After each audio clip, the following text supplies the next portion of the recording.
எனக்கு சோறு வாங்கி ஊத்துனா சைக்கிள் இதுதான். அவனும் சொல்றான் சீதனம் வேண்டாம் தெரியும். இந்த கோயிலை சுற்றி 52 அன்னதான மடங்கள் இருந்திருக்குது. பொன்னியின் செல்வன்ல வார காட்டு பிள்ளையார் கோயிலா. ஒவ்வொரு வெள்ளியும் கூட்டி கொண்டு வருவேன். என்ன சின்ன காய்கறியோட கிழிஞ்ச காய்கறிகளோட கொண்டு வந்து 1958ஆம் ஆண்டு கட்டப்பட்ட மணிக்கோபுரம். பாரம்பரியமான கோயில் அப்படியே வச்சிருந்தா நல்லா இருந்தது. நாங்கள் வெறும் நேரம் செல்வச்சன்னதி முருகன் கோயிலில் மணி ஒலித்துக் கொண்டிருக்கிறது. புதிதாக கருவறை கட்டப்பட்டிருக்குது. அதெல்லாம் 2800 ரூபா பவனியாவது. 2800 ரூபா வாங்கினீங்க. ஓ, வணக்கம் நண்பர்களே, நான் உங்கள் நண்பன் தர்சனாமூர்த்தி பவனீசன். வணக்கம் நண்பர்களே, நான் உங்கள் தோழி தர்சனாமூர்த்தி. என்ன நீ எப்படி சுகமா இருக்கிறீங்களா? நான் நல்ல சுகம். என்ன இது உடுப்பு நிறம்? என்ன இது? இது பிங்க். பிங்கா ரோஸா? ரோஸ் பிங்க் எனக்கு தெரியாது, அதான் கேட்டேன். சரி, நாங்கள் ஈழத்தில் இருக்கிற ஒவ்வொரு கோயிலுக்கும் போகணுமென்று நாங்கள் எங்களுடைய பயணத்தை நேற்று தொடங்கினாங்கள். முதலாவதா எங்களுடைய ஊர் கோயிலை பதிவு செய்த நாங்கள் இன்னைக்கு ஜனனியினுடைய ஆசைப்படி கோயிலுக்கு போறோம். என்ன கோயிலுக்கு போகணும்? செல்வச்சன்னதி. ஏன் செல்வச்சன்னதிக்கு எத்தனை தடவை போறது? அது ஏனோ போனாலும் போகணும் மாதிரி. ஏன்னா வெள்ளிக்கிழமையில நாங்க போறோம். நாங்கள் கூடுதலா நான் போவேன். ஏதாவது போயிலேண்டா அதுக்கு காரணம் யார்? நான் கவி. நானும் கவியும் சேர்ந்து போயிருக்க. கவி தான் குழம்புறோம். எங்கேயாவது வேலை போய் விராட்டி அந்த தனியா போறதுல எனக்கு வலிக்கிட்ட வந்து கொண்டு இருக்கோன்னு சொல்லுவேன். 9:30 நான் வலிக்கிட்டு நிக்கிறேன். நான் இந்த வந்து கொண்டு இருக்கிறேன்னு சொல்லுவான். புறா எடுக்க மாட்டான். வலிக்கிட்டு காவல்ன்ட்டு நான் சரியான ஓம் எல்லாம் போயிடுவான். என்ன செய்யறது? நண்பனா போனேன். அந்த மாதிரி நிறைய தடவை போவான்னு இருக்கேன் வலிக்கிட்டு. அப்படி இருந்தாலும் கூட ஒவ்வொரு வெள்ளியும் போகணும் போல ஒரு உணர்வை தாரது தான் செல்வச்சன்னதி முருகன் கோயில். அங்க போறது தான் இந்த காணொலியின் பிரதான நோக்கமானு கேட்டா அது கடைசியா வரும் இந்த காணொலியில. ஆனா இன்றைக்கு உங்களை ஒரு கோயிலுக்கு கூட்டிக்கிட்டு போறேன். எந்த கோயில் சொல்லுங்க பாப்போம். நீங்க இதுவரைக்கும் போகல அந்த கோயில். அந்த கோயில் எதுண்டா பொன்னியின் செல்வன்ல வார காட்டு பிள்ளையார் கோயிலா. அது கூகுள் வரைபடத்திலையும் காட்டியிருந்தா. ஏற்கனவே பல பேர் அப்படி காணொலி போட்டிருந்தவே. அந்த கோயில் சூழல் எப்படி இருக்குன்றத பார்ப்போம், ரசிப்போம். அங்க போய் என்ன மாதிரி இருக்குன்றத சொல்றோம். இப்ப நாங்க பயணத்தை தொடங்கலாம். வாங்க ஜனனி, உங்களுக்கு வெக்கையா இருக்க, இடைஞ்சலா இருக்க, எப்படி போகணும் எதிர்பார்க்குறீங்க? சரி, நாங்க போவோம். இதுல இருந்து நாங்கள் 9.3 கிலோமீட்டர் தூரம் பயணம் செய்தா அந்த கோயிலுக்கு போகலாம். பாருங்க, இந்த ஊர்ல முருங்கை தோட்டம் ஒன்று உருவாகி கொண்டிருக்கு. ஆனா இது நல்லா இருக்குல்ல, நான் காத்தோட்டமா இருக்கு. ஏன் காத்தோட்டமா இருக்கு? குளிர் காத்து வீசுது. மழை பெய்ய போது குளிர் காத்து வீசுது. ஜனனி, இது என்ன வீதி? இது தார் வீதி. காப்பட். என்ன ஜனனி, நான் அறிவிருக்கேன். என்ன வீதி இது சொல்லு. அச்சுவேலி. என்ன வீதி இது? தோப்பு வீதி. என்னன்னு தெரியும்? சரி, முந்தி வார நீதால இல்ல, நீங்க தான் சொன்னீங்க. இதுல பாருங்க, இடப்பக்கம் 2 வீடு இருக்குது.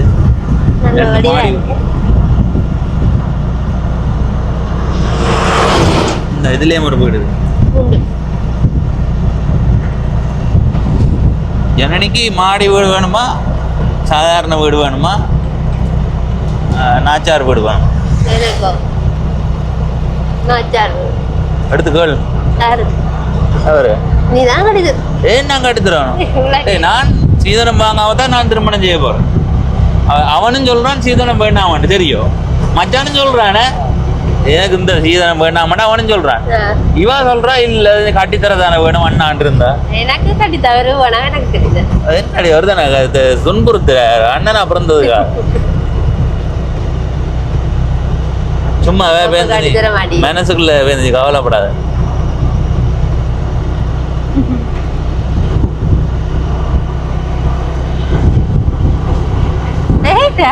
நாங்கள் இப்ப எங்க வந்துட்டோம்? அச்சுவேலி சந்தை. சந்தை என்ன சொல்ல போறேன்? அச்சுவேலி நகர பகுதி.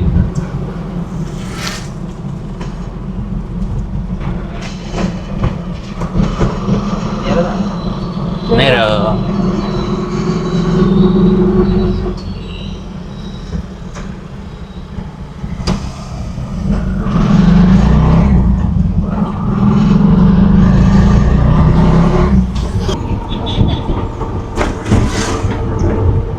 இந்த வீதியை திருத்துறாங்களே இல்லையா?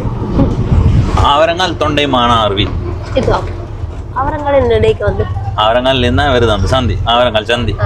அப்படியே வந்து அச்சுவேலியால் வந்து தொண்டைமானாருக்கு போகுது, அல்லது அச்சுவேலி தொண்டைமானார் வீதின்னு சொல்லலாம், உங்களோட விருப்பம். இந்த வீதி எப்போ போடுவாங்களோ தெரியல. நாங்களும் பல காலமாக சொல்கிறோம், ஒவ்வொரு திருவிழாவையும் நாங்கள் யோசிக்கிறது என்னென்னா அடுத்த ஆண்டு போட்டுருவாங்க, அடுத்த ஆண்டு போட்டுருவாங்க. சன்னதிக்கு வர எல்லா பக்கம் வீதியும் அப்படி தான் இருக்குது. வல்வெட்டுத்துறையிலேருந்து வர வீதி தான் ஒழுங்காக இருக்குது.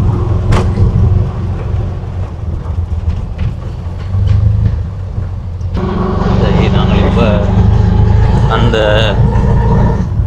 பொன்னியின் செல்வனில் வர கோயிலடி நோக்கி போய் கொண்டிருக்கிறோம். இதில் வலை பக்கம் ஒரு வீதி போகுதா? இதான் இந்த பக்கத்தில் எடுக்கல. பிள்ளையார்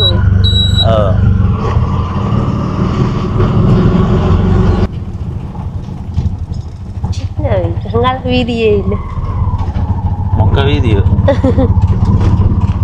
ஆனா கோபுரம் வந்து இது தெரியுது, அது என்னது கருவறை.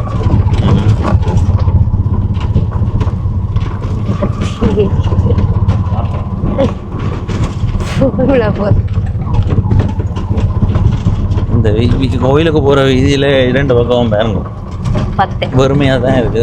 தரவை 10.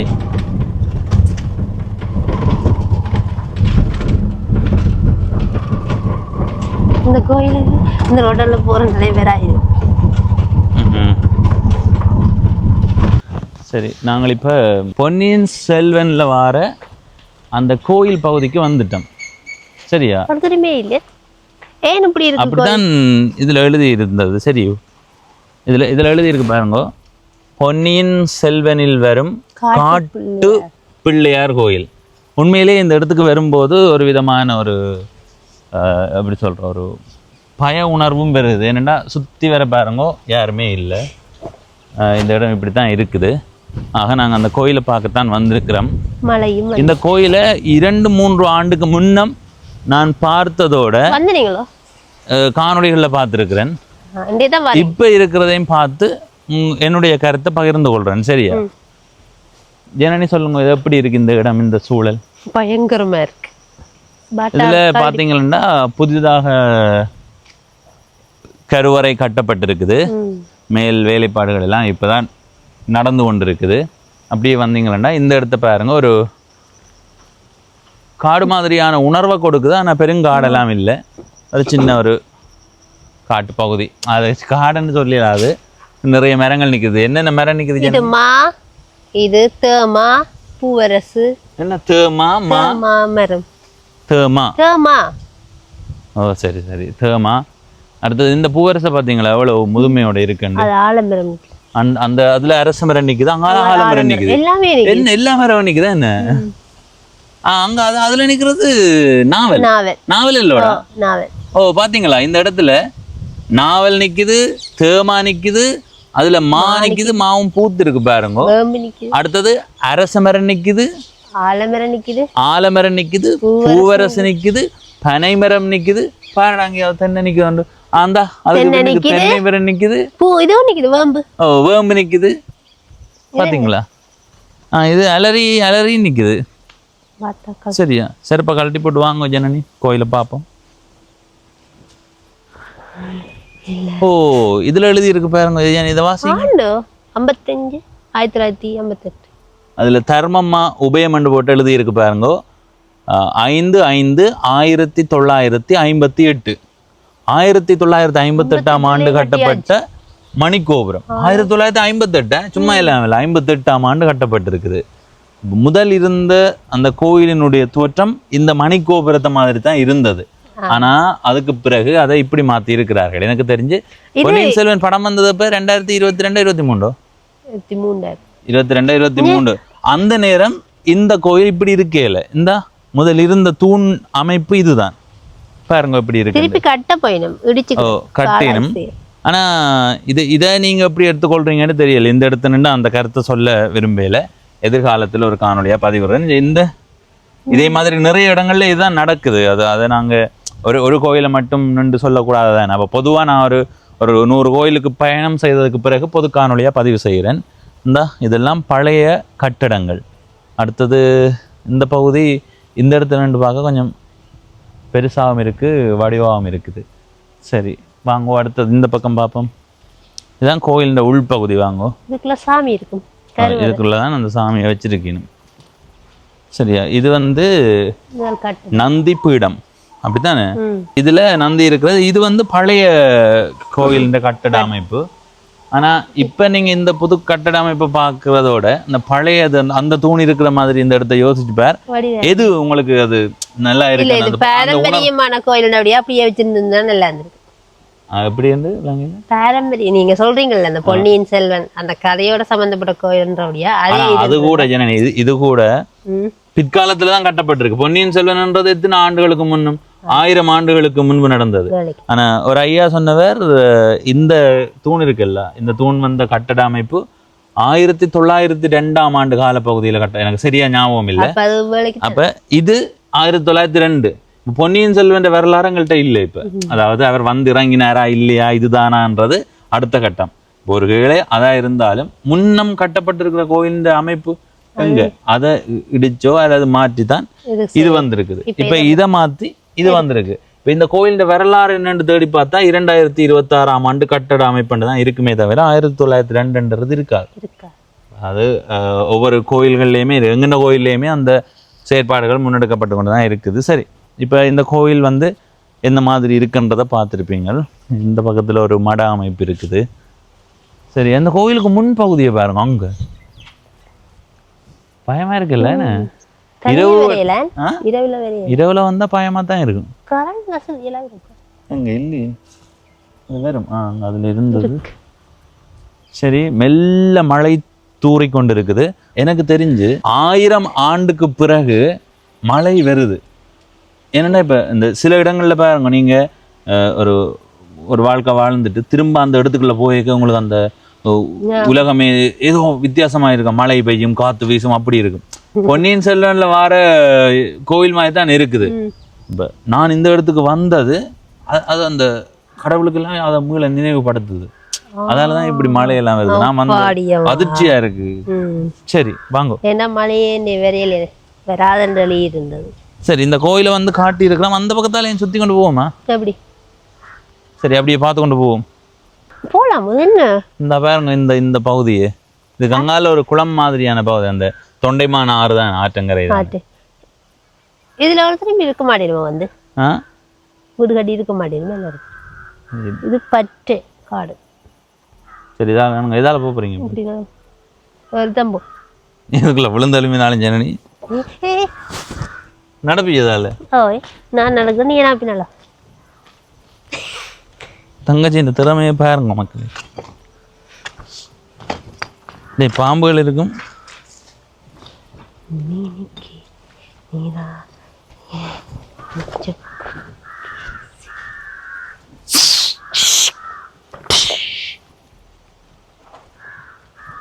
இந்த கோயில் சூழல் ஒரு இயற்கை தோற்றத்தோட இருக்குது. இப்ப பத்தை காடுன்னு நாங்க சொல்றோம், ஆனா இது இயற்கை தானே, விளங்குது.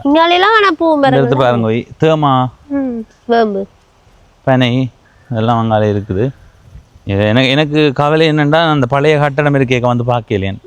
காணொலிகளை பார்த்தேன். கடைசியா இது எப்ப கட்டுப்படுது?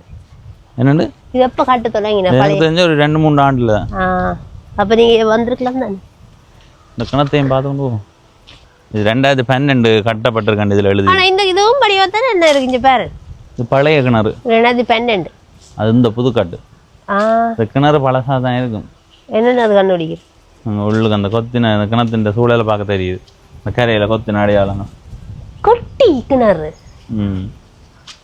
ஆற்றங்கரையல்லோ, அப்ப சின்ன தான் இருக்கு. டக்குனு வந்துடும் தண்ணி. சரி, இதே வடிவத்தான் இருக்கு. அப்ப என்ன இது பாத்தீங்களா? இதுதான் முதல்ல இருந்தது. இதே வடிவத்தான் இருக்கு.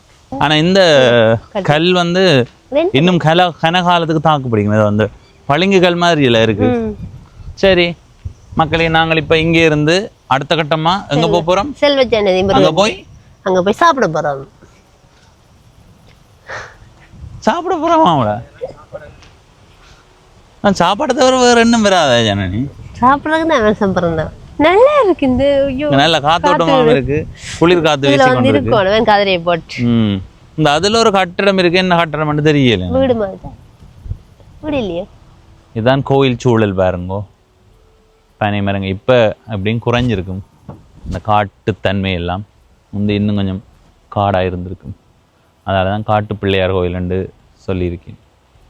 சரி மக்களே, வாங்க போவோம். சரி, நாங்கள் இப்போ செல்வச்சன்னதி முருகன் கோயில் நோக்கி போய்கொண்டு இருக்கிறோம். அந்த நேரத்தில் ஒரு தகவல் ஒன்று சொல்லணும் ஜனனி. பொன்னியின் செல்வனில் வர கோயிலடிக்கு தான் நான் போய் வரேன். இப்போ இந்த கோயிலை பார்த்து இப்போ அது அந்த கோயில் தானா இல்லையா என்ற கருத்தெல்லாம் அவங்களுக்கு தேவையில்லை. சரி, ஒருவேளை இது வேற்றினக்காரர்கள்ட்ட இதுதான் அந்த கோயிலாக இருந்தால் என்ன மாதிரி வச்சிருப்பீங்க? நல்ல இதாக வச்சிருப்பீங்க. உண்மைதான். அதான் நான் போனே சொன்னேன். அப்படி சொன்னியா நீ? அறிவாளிமே கதைச்சனியா? அப்படி ஒரு கதை இருந்தும் பிரயோசனம் இல்லையே. அதான அவர் இங்க இறங்கியிருக்காங்கன்னா அந்த அது மாதிரியே என்னோட அந்த பாதுகாத்து சிறப்பாக வைக்கல. இப்பதான் அது கட்டினம் படி எல்லாரும் போய் வர மாதிரி இருக்கணும். இப்ப கட்டடம் என்றதெல்லாம் அடுத்த கட்டம். இந்த வரலாற்று ரீதி எங்களுக்கு பிறகுதான் தெரிய வருது. அது காரணமா கடந்த காலங்களில் எங்களுக்கு சொல்லப்படாது. இதுல இருக்கிற உண்மைத்தன்மை என்ன, அவர் இறங்கியதே கோவில் அடிதானா அல்லது வேற இடத்துக்கு போய் கோயிலுக்கு வந்தாரா, அதெல்லாம் தெரியாது எங்களுக்கு. ஆனா இப்ப இங்க ராஜராஜ சோழன் ஆட்சி நடந்ததுன்றது வரலாற்று ரீதியா 100% உறுதிப்படுத்தப்பட்டது. அங்க வந்திருக்கிறதுக்கான வாய்ப்பு இருக்கான்ற கேள்வியே தவறு. வந்திருப்பார், அப்ப ஏன் அதை பாதுகாக்காம விட்டுருக்கு? முதல்ல இந்த கோயிலை பார்க்க மாட்டீங்க. இந்த பொன்னியின் செல்வன் திரைப்படத்துக்கு பிறகுதான் இந்த கோயில் கட்டப்படுது. படத்துக்கு பிறகுதான் நாங்க அந்த கோயிலையே போய் பார்க்கிற அளவுல நாங்க இருக்கிறோம். கவலை, கவலை. அது இன்னும் ஆழமா ஆய்வுக்கு உட்படுத்தி எங்க இடங்கள்ல இருக்கிற எல்லாமே பாதுகாக்கப்படணும். வரலாற்று ரீதியா என்ன செய்யறது? ஒரு படத்தையும் வெளியிட்டா உண்மைதான். இனி படத்தை வெளியிட்டு படத்துல வாரத மக்கள் மத்தியில திணிக்கலாம், படத்துல வர நடிகரை முதலமைச்சர் ஆக்கலாம். காட்சிகளை பாருங்க. இடப்பக்கம் மழை நேரத்துல நல்லா இருக்குல்ல.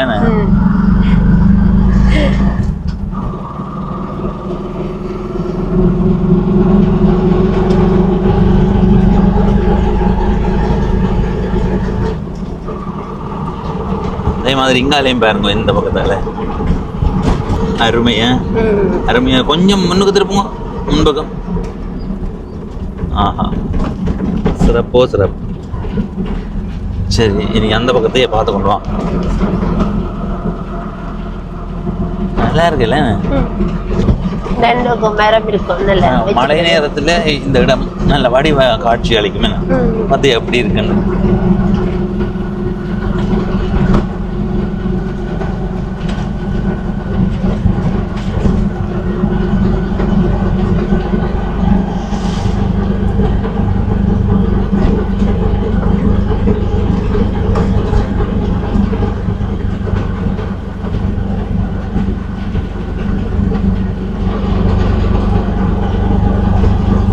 அதுல வேற நிறைய மாடுகள் மேய்ந்து கொண்டு இருக்கின்றன. இதுல நீயும் உண்டு. கண்குளிரும் காட்சி.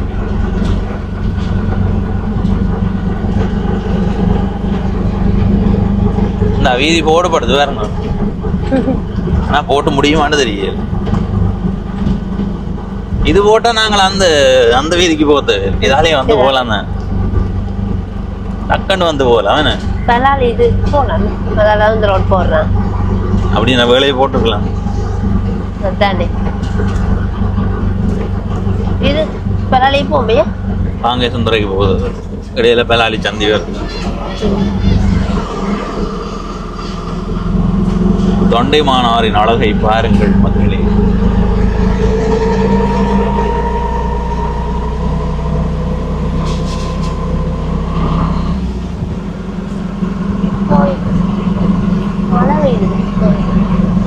தொண்டைமானாறு பாலம்.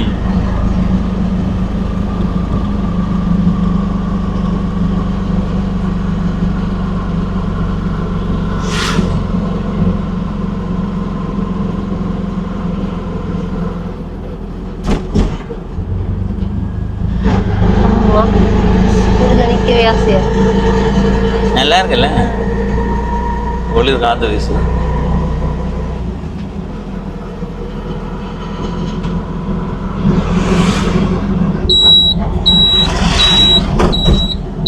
இந்த தொண்டைமானார் முருகன் கோயில சுத்தி காட்ட வேண்டிய தேவை இல்லை, அடிக்கடி வாரது நிறைய காணொளிகளையும் பார்த்துருப்பீங்க.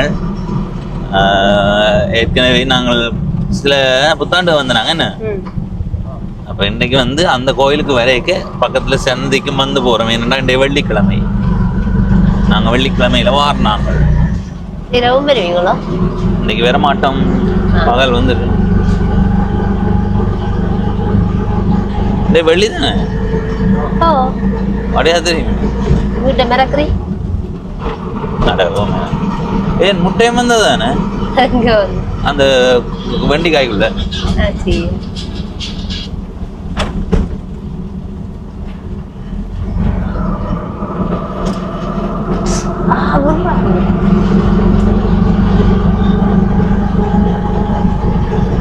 மழை வந்திருக்கேன்னு எல்லாரும் ஒதுங்கிட்டு போல கிடையாது.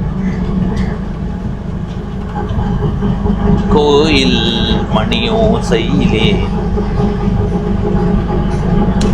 சரி, இதில் இறக்கி விடுங்க. நாங்கள் இப்போது செல்வச்சன்னதி முருகன் கோயிலுக்கு வந்து விட்டோம். நேரம் என்ன ஜனனிகா? 4:54. நாங்கள் வெறும் நேரம் செல்வச்சன்னதி முருகன் கோயிலில் மணி ஒலித்து கொண்டிருக்கிறது. சரி, போய் கால் கழுவி போட்டு கோயிலுக்குள்ளே போவோம்.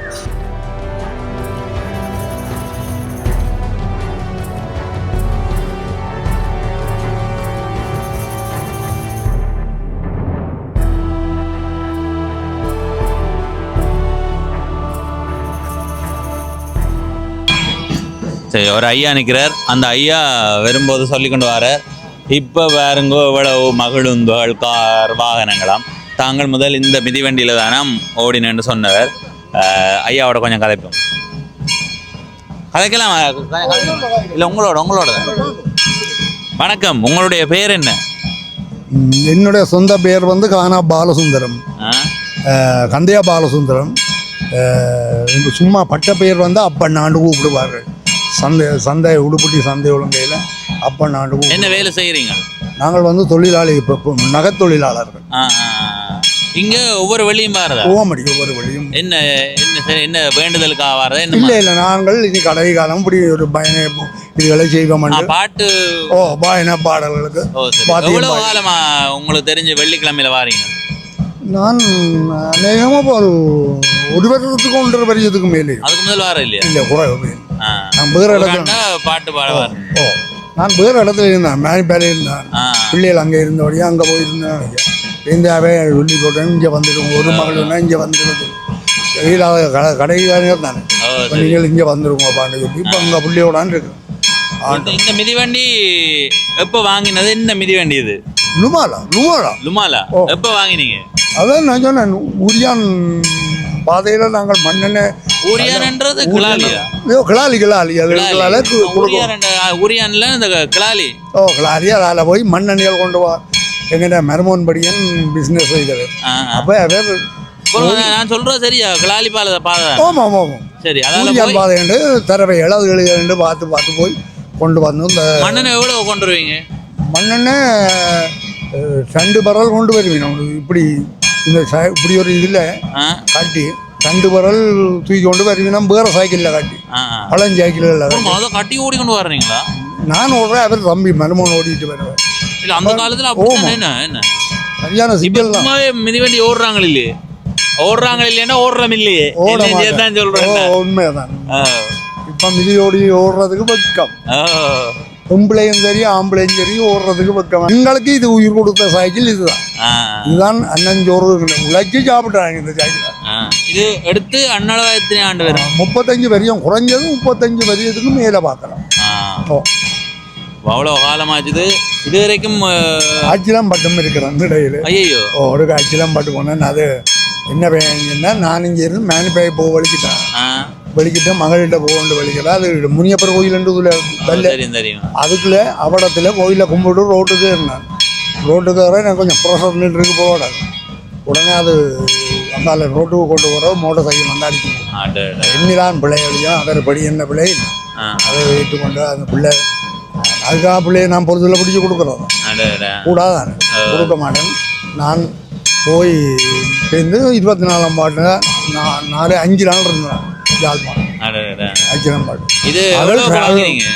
அதுதான் 2100 ரூபா பவனியாவது 2800 வாங்கினீங்க. ஓ ஆனா ஐயா அதே மாதிரி இப்ப நீங்கள் இன்னொரு மிதிவண்டி வாங்கலாமே வித்து போட்டு.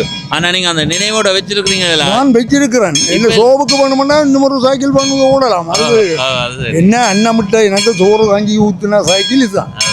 ஆனபடியா விற்கவும் மாட்டேன். பிஞ்சு உக்கலா போனால் சின்ன ஒரு பிள்ளைன்னா கொண்டு காட்டி போடுவோம் சைக்கிள். சைக்கிள் நின்று கொண்டு நினைக்கிறேன்னு பாத்தீங்க அப்படி வச்சிருக்கிறேன் பிள்ளைமா. அது பிள்ளைகளும் படாது கல்விக்க கடை வரைக்கும் இந்த பிள்ளைகள் அதை சொல்லி போடுவோம். அப்பா சித்தாலும் நாங்கள் இந்த சைக்கிளை மேலே கட்டி தூக்கி வச்சிருப்போம். சைக்கிளை பாதுகாப்பாக வச்சிருப்போம் முடிவு. ஆனா இப்ப ஐயா ஒரு பொருளை வாங்கி இப்ப நான் என்னையும் சேர்த்தான் சொல்றேன். அது என்ன பொருள் வாங்க முந்தி எல்லாம் ஒரு வானொலி பெட்டி வாங்கினா அது காலங்காலமா கிடக்கும். ஆனா இப்ப ஒரு பொருளை வாங்கி ஒரு 6 மாதத்துல புதுசு மாத்திரமே எங்க மணல்ல அப்படி மணலில் அது பெட்டன் மாறினோட மாறுது. டிசைன் மாறினோட அதை வித்து போட்டு அதை எடுப்போம். என்னட்ட கிடக்குது சின்ன ரேடியோ, அதாவது 2 பேட்டரி ரேடியோ தம்பி. இவ்வளோ ஒரு ரேடியோ அது சொனிக்கன்னு ஏதோ ஒன்று சொல்கிற சின்ன ரேடியோ வச்சிருக்கேன். 2 ரேடியோ வச்சிருக்கிறேன். பேட்டரி போட்டு பார்ப்பேன். பாட்டு கேட்பேன். ஏன்னா கரண்ட் இல்லாமல் போடுந்தானே அதுக்காக சோமான இது 2 பேட்டரியை போட்டேன்டா 3 மாதத்துக்கு பாவிக்கலாம். ஒரு செய்திகள் அது இது என்று கேட்டுக்கொண்டு நீங்கள் என்ன குரூப் இது? நாங்கள் வந்து இது யூடியூப் பவனீசன் என்ற பேரில் பேட்டியான்றதுக்கு போடுவீங்க. ஒவ்வொரு ஊருக்கும் போகிற கோயிலுக்கும் போகிறோம். டிவியிலையும் போடுவீங்க. அப்போ மகளக கேட்க போயிடும். சரி சரி போடலாம் தானே? நீங்கள் போட்டு விடுங்க. ஆனால் உங்களுக்கு இதில் எவ்வளவு மகிழ்ச்சி இந்த மாதிரி வந்து ஒரு இல்லையாண்ட சந்தோஷம். அந்த வேலன் முருகன் அம்மா என்னுடைய தாயார் என் சொந்த இடம் மாவட்டபுரம் தான். அவ அங்கே இருந்து நாங்கள் சின்ன காய்கறி கிழிஞ்ச காய்கறிகளோட என்ன கூட்டிக்கிட்டு வரும் அம்மா தாய். அதாவது என்னோட தாய்க்கு பேர் பசுபன் கொண்டு வந்து இதில் சுற்றி காட்டி அப்போ ஒரு கொட்டக்கை வந்து சின்ன கோதையால கட்டி தான் கோயில் கிடந்தது. நாங்கள் பெரிய நாங்கள் அதில் கும்பிட்டுட்டு போய் இன்றைக்கு அம்மா இறந்துட்டா. ஆனால் அந்த கதையை சொல்கிறேன். அவர் தெய்வம் முருகன்னா நல்ல பத்தி என்ற தாயா ஒவ்வொரு வெள்ளியும் கூட்டி கொண்டு வருவேன். சின்ன காய்கறியோட கிழிஞ்ச காய்கறிகளோட இவங்களை கொண்டு வந்து பார்த்துட்டு போவோம். ஒரு மகள் ஒன்று இப்போ அவ்வளவுக்கு சந்தோஷமாக கிடக்காங்க.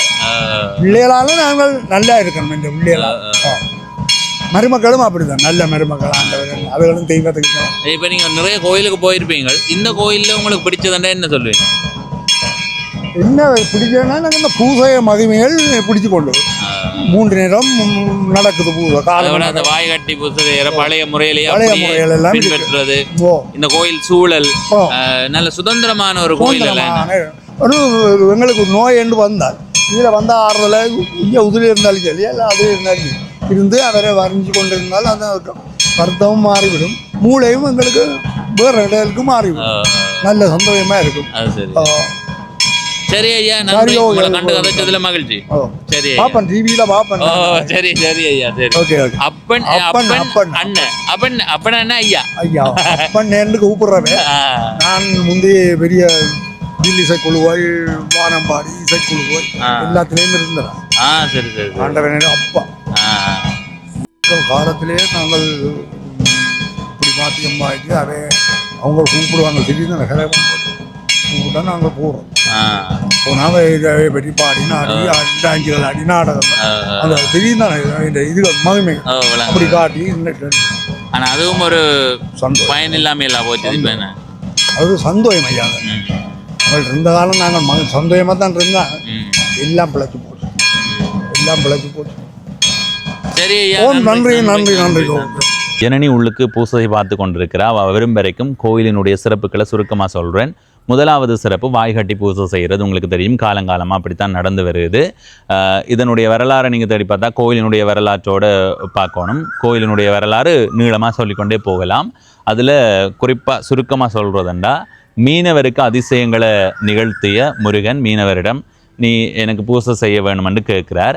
அதற்கு மீனவர் சொல்கிறார், என்னால் எப்படி செய்ய முடியும் என்று. அதுக்கு முருகன் சொல்கிறாராம், எப்படி கதிர்காமத்தில் வாய்கட்டி பூசை செய்வார்களோ அதே மாதிரி வாய்கட்டி தீபம் காட்டி பூசை செய்ய என்று சொல்லப்படுது. அதன் அடிப்படையில் தான் இப்போ வரைக்கும் அது தொடர்ந்து வருது. உண்மையிலே இந்த கதையில் பல பேர் பல மாதிரி சொன்னாலும் என்னை பொறுத்த வரைக்கும் இதுதான் உண்மையான சிறப்பான வழிபாடாக இருக்கும். எங்களுடைய கடவுளை நாங்கள் மனதாரவும் வழிபடலாம், எங்கள் மொழியிலையும் வழிபடலாம். அதை தாண்டி நாங்கள் வேறு எதுக்கும் போக தேவையில்லையே. எனவே இந்த கோயிலில் எனக்கு பிடிச்சது இது முதலாவது சிறப்பு. அடுத்த சிறப்பு என்னென்னா, இந்த கோயிலை சுற்றி 52 அன்னதான மடங்கள் இருந்திருக்குது. இப்போ அன்னளவா 22 மடங்கள் தான் இயங்குதுன்ற மாதிரி சொல்லப்பட்டது. நான் திருவிழா நேரம் வந்தும் பார்த்தேன். அந்த 52 மடத்தில் போரால் பல மடங்கள் இயங்காமல் போயிருக்கு, இல்லாமல் போயிருக்கு. ஆனால் இப்போ வரைக்கும் 20 அன்னதான மடங்களுக்கு மேலே இருக்குது. இந்த கோயிலுக்கு அன்னதான கந்தன் என்ற தனிச்சிறப்பு பெயருமே இருக்குது. நீங்கள் திருவிழா காலங்களில் வந்தால் பல மடங்கள் இயங்குறதை பார்க்கலாம். திருவிழா இல்லாத நாளில் வந்தாலும் கூட நீங்கள் வந்து சாப்பிட்டு போகிறதுக்கு அன்னதான மடங்கள் இயங்கி கொண்டே இருக்கும். இன்றைக்கு கூட நீங்கள் மத்தியானம் வந்திருந்தால் சாப்பிட்டு போயிருக்கலாம். இது இரண்டாவது. அடுத்தது காவடி. மிக அதிகமான காவடிகள் இருக்கும். திருவிழா காலங்களில் வந்து பாருங்க, நீங்கள் மிரண்டு போவீங்கள், அந்த அளவுக்கு அதிகமான காவடிகள் இருக்கும். அடுத்தது இன்னொரு சிறப்பு என்ன தெரியுமா, இந்த கோயிலினுடைய அமைப்பும் சூழலும் மர நிழல்களோடு இருக்கிற இந்த கோயில். அதுபோல் எல்லாருமே இயல்பாக, அதாவது இங்கே வெளியில இருந்தும் பார்க்கக்கூடிய மாதிரி ஒரு காற்றோட்டமான நிலையில் இருக்கிற கோயில், சுதந்திரமான கோயில். மக்களுக்கு வேண்டுதலை செய்வதற்கும் வழிபாடுகளை செய்வதற்கும் எந்த தடையுமே ஏற்படுத்தாத சுதந்திரம் கொடுக்கிற கோயிலாக இருக்குது. இப்படி நிறைய சிறப்புகளை சொல்லிக்கொண்டு போகலாம். 4 தான் சொல்லியிருக்கிறேன், இதை விடவும் இன்னும் நிறைய சொல்லலாம். நீங்கள் இந்த கோயிலில் என்னென்ன சிறப்பு நினைக்கிறீர்களோ உங்களுடைய கருத்தாக பதிவு செய்யுங்க. இப்போ போய் ஜனனியை தேடுவோம் வாங்கோ.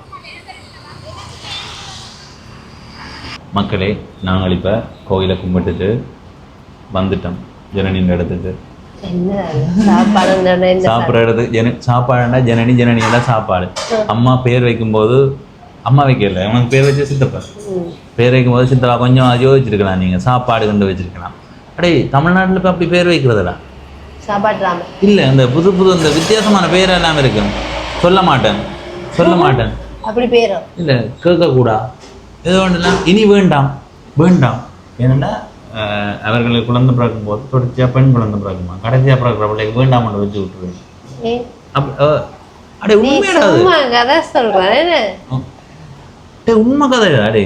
நீ வேணும்னா அந்த இதுல என்ன நானா என்ன நீயா நானால எத்தனை பேர் வந்த பேர்கள் கேட்டேன். வேண்டாம் பேர் என்னத்துக்கு சொல்லுவோம். 3 பிறந்த பிள்ளையெல்லாம் பெண் குழந்தையா. அப்ப இனியும் பெண் பிள்ளை பிறக்க வேண்டாம்ன்றதுக்காக கடைசியா வேண்டாம் பேர் வச்சு விடுவா. அப்படிலாம் வைக்கக்கூடாது என்ன? அப்படின்னா என்ன அந்த பிள்ளைப்பா என்ன வேண்டாம் வேண்டாம் பெண் பிள்ளை பிறந்தபடியே வேண்டாம் வச்சிருக்கீங்க தானே. அப்ப ஆண் பிள்ளை நல்ல பேர் வச்சிருக்கீங்க, வேணுமென்று வச்சிருக்கீங்க. சாப்பிட்டு போவோம். சரி, வெங்காய தோசை வாங்கி சாப்பிட்டுட்டு நாங்கள் வீட்டை போவோம். நாங்கள் போய் ஜனனி கரையாயணும். முருகலை அடுத்து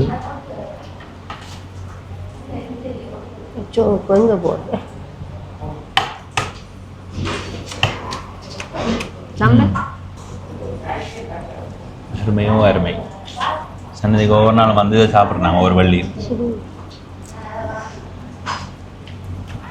நல்லாப்பா ஜனனி சாப்பாடா வேலை இருக்க மாட்டா. நல்லா இருக்கிறீங்க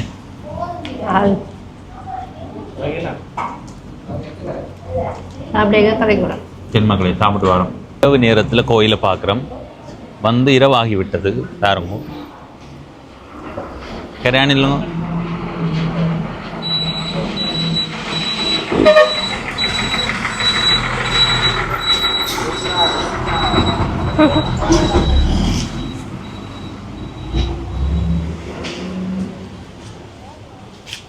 சரி மக்களே, நாங்கள் இப்போ செல்வச்சன்னதி முருகன் கோயிலிருந்து வீட்டை போகிறோம். இரவு ஆகிவிட்டது.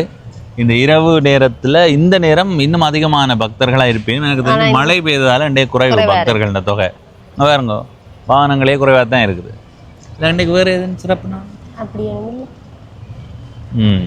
சரி மக்களே, இன்றைய நாள் அந்த காட்டு பிள்ளையார் கோயிலுக்கு போனாங்க.